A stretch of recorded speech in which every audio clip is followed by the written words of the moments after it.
কিচ্ছু করে না মিথ্যে কথা বলার ছাড়া। এখানে আমোদি প্রমোদি বাবু আসছেন আর মোটা ভাই আসছেন। বন্যা হলে আসে না, ঝড় হলে আসে না, জল হলে আসে না, শুধু ভোট হলে ভোট পাখি শালিক পাখির মতো উড়ে আসে, আবার ফুরুত করে উড়ে চলে যায়। কাটবার জন্য ওই গদ্দাররা আমার নামে দুটো মিথ্যে অ্যাফিডেভিট করে আমার নমিনেশন ক্যান্সেল করার চেষ্টা করেছিল। ভুয়া হলফনামা জমা দিয়ে তার মনোনয়নপত্র বাতিলের চেষ্টা হয়েছিল। কেশিয়ারিতে দাঁড়িয়ে বড় অভিযোগ মমতা বন্দ্যোপাধ্যায়ের। শনিবার দলীয় প্রার্থী রামজীবন মান্ডির প্রচার সভায় উপস্থিত ছিলেন মমতা বন্দ্যোপাধ্যায়। সেই সভা থেকে এসআইআরকে বড় স্ক্যাম বলেও দাবি করেন তৃণমূল সুপ্রিমো। যে অত্যাচার হচ্ছে, এসআইআরটা একটা বড় স্ক্যাম, এটা এসআইআর নয়। শনিবার কেশিয়ারি জনসভা থেকে বিজেপি কমিশনকে একযোগে বিঁধলেন মমতা বন্দ্যোপাধ্যায়। ভবানীপুর কেন্দ্রে তার মনোনয়ন বাতিলের চক্রান্ত হয়েছিল বলে নির্বাচনী প্রচার থেকে বিস্ফোরক অভিযোগ তোলেন তিনি।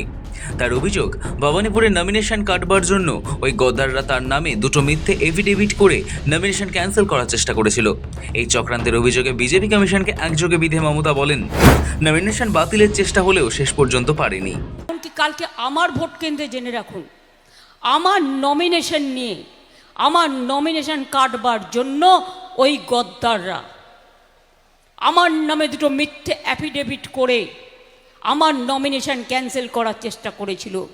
পারেনি লাস্ট অবধি, কিন্তু মনে রাখবেন করেছিল, অনেক অসম্মান করেছিল যাতে আমি না দাঁড়াতে পারি। তাহলে বুঝতে পারছেন আমার ওপর যদি এই অত্যাচার হয়, তাহলে আপনাদের ওপর কত অত্যাচার করতে পারে ওরা। বিজেপি এবং কমিশনের বিরুদ্ধে ষড়যন্ত্রের অভিযোগ তুলে সাধারণ মানুষকে সতর্ক করেন তৃণমূল সুপ্রিমো। রাজ্যে এসআইআর শুরু হওয়ার পর থেকেই এই প্রক্রিয়া নিয়ে নানান অভিযোগ তুলেছেন মমতা। এসআইআর এর বিরুদ্ধে পিটিশন দাখিল করে স্বয়ং সুপ্রিম কোর্টে সওয়াল করেন। বিজেপি ও নির্বাচন কমিশনকে এক আসনে বসিয়ে শনিবার মমতা বলেন, এসআইআর একটা বড় স্ক্যাম, বিজেপিকে ক্ষমতায় আনার জন্য একক প্রচেষ্টা। যে অত্যাচার হচ্ছে, এসআইআরটা একটা বড় স্ক্যাম, এটা এসআইআর নয়। বিজেপিকে ক্ষমতায় আনবার জন্য একক প্রচেষ্টা, একটা বড় স্ক্যাম, এটা মাথায় রাখবেন। বিজেপির প্রকাশ করা সংকল্পপত্রের বিরোধিতা করেও সুর চড়ান তৃণমূল সুপ্রিমো। ইউনিফর্ম সিভিল কোডের বিরোধিতা করবেন বলেও সরব হন তিনি। বাংলায় ইভিএম লুটের অভিযোগে মমতা বলেন, এরা থাকলে বাংলায় শান্তিপূর্ণ ও স্বচ্ছ নির্বাচন হতে পারে না। বিজেপি মানুষকে অবজ্ঞা করে, গণতন্ত্রকে অবহেলা করে। আপনারা জানেন কালকে কি বলেছে ওদের সংকল্পতে? সংকল্প না হাতি, মিথ্যে কথার সব বেশাতি আমরা যেটা বলি। তাতে বলেছে ইউসিসি করবে। ইউসিসির মানে জানেন? Uniform civil code.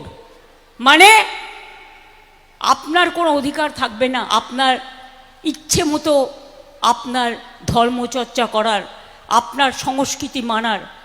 এক একটা ধর্মের এক এক রকম মত পথ।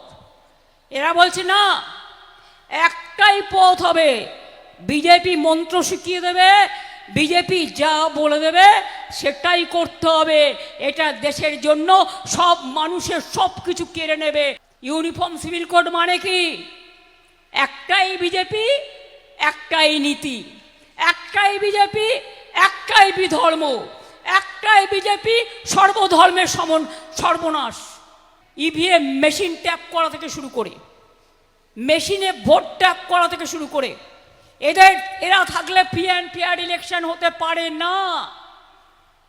আমরা চাই ফ্রি অ্যান্ড ফেয়ার ইলেকশন। বিজেপির বিরুদ্ধে চড়া সুরে মমতার দাবি, বাংলায় মানুষ হত্যার লাইন লাগিয়েছে, বিজেপিকে বেলাইন করার জন্য যতদূর যেতে হয় যাবেন। ভরসার বদলে বিজেপি যে ভয় ধরাচ্ছে তার ব্যাখ্যা দিতে গিয়ে নির্বাচনী সভা থেকেই জনতাকে সতর্ক করেন মমতা বন্দ্যোপাধ্যায়। ব্যুরো রিপোর্ট, সময়, কলকাতা।